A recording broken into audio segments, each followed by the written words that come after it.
Call of Duty Warzone is a free battle royale game that was released on the 10th of March 2020. Over the game's lifetime, there have been multiple maps, map changes such as limited time events and new points of interest, and metas that swept across the game. This game grew to fame during the times of national lockdowns where it was the spread of COVID-19 and therefore everyone stayed inside. Due to Call of Duty Warzone being a free-to-play game, it allowed anyone with a console to play the game. However, over time this game had many rises and many falls, and in today's video we are going to be delving deep into Call of Duty Warzone and pinpointing those rises and those falls. The Modern Warfare era. Call of Duty Warzone had been one of the most impressive starts to a battle royale based game. At the end of 2020, Warzone had 85 million players. To compare that with some of the other games, Fortnite had 80 million at the end of 2020, and Apex Legends beating them with an estimated 100 million users. Call of Duty Warzone started with the infamous map Verdansk, and during this era, Verdansk had many changes towards the map. However, these were mainly POIs and didn't really pique the interest of many players. Sledgehammer consistently tried to make Verdansk better for the players, making it more interesting, but the complaints continued.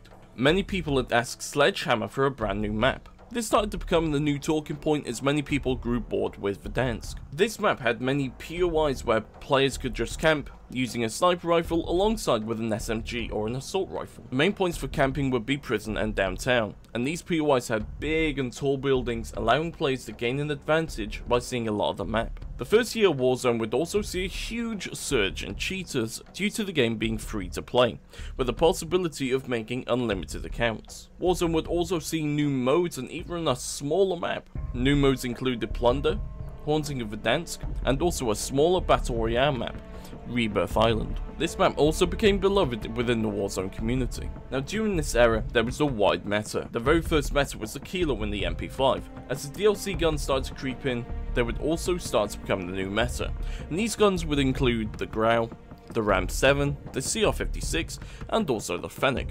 Some of the original guns would also become meta, including the R9 shotgun with the Dragon Breaths rounds, the Origin 12, and even the Jag 12. While some of these guns would be game breaking, this would become nothing to what Sledgehammer brought next.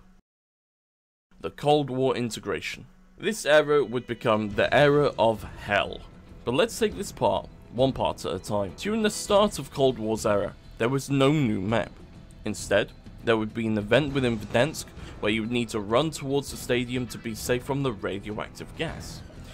During this event, there would be some kind of interview playing hinting towards Cold War's campaign. This would also be the event where we got to see the teaser trailer, and alongside that, Verdansk received an 80s makeover to suit the timeline of Black Ops Cold War. Now, this did see an uproar as many people became disappointed with the lack of changes for this new year of Warzone. To further anger the players, this year would also see the sheer disgusting metas that were brought. The most memorable being the DMR and the Diamatis paired up. The DMR was accurate with a high damage profile and fast fire rate. This made the gun extremely broken and would see a ridiculous TTK. The TTK was around 400 milliseconds, possibly lower, as this gun took approximately 3 to 4 shots to kill. The Akimbo Diamatis were also broken, with a high damage profile, high bullet spread, and also a fast fire rate.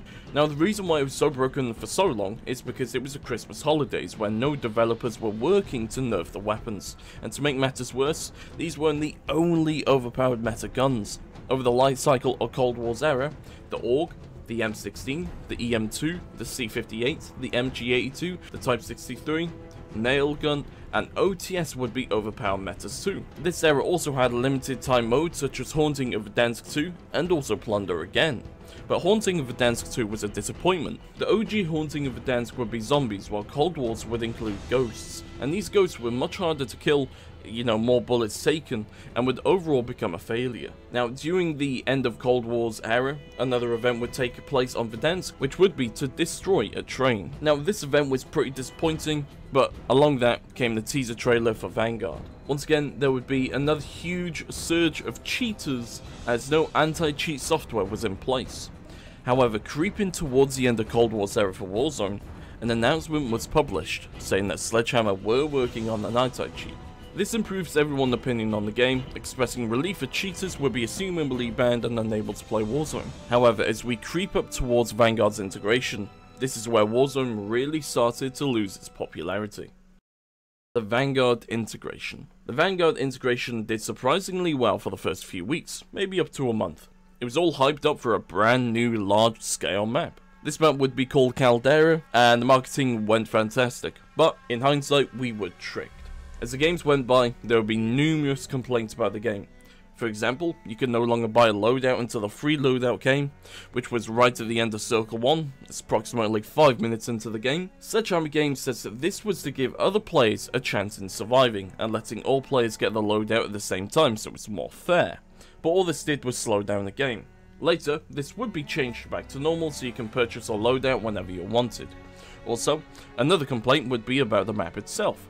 Numerous players and well-known streamers would complain about the terrain, and how about 80% of it was going uphill. Another complaint would be the planes and how overpowered the turrets were. You could go into the sky and shoot multiple people landing in, killing them nearly instantly, which was game-breaking. There were so many complaints that everyone just simply wanted Verdansk back. As the saying goes, you don't know what you had until you lose it. As a year went by, more complaints would pile in, more bugs, overpowered guns, and much more.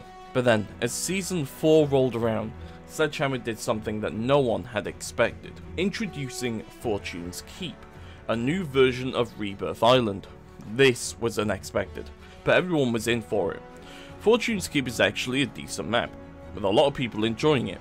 However, there are some glitch spots that need to be fixed, and sure enough, they're going to be fixed soon. Now, one thing that really sucked you in Vanguard's integration was the major nerf to marksman rifles, aka the Kar 98K, the SBR, etc. They no longer one-shot people past the 50-meter mark. This caused a lot of controversy, as it basically nerfed guns that actually take skill to use.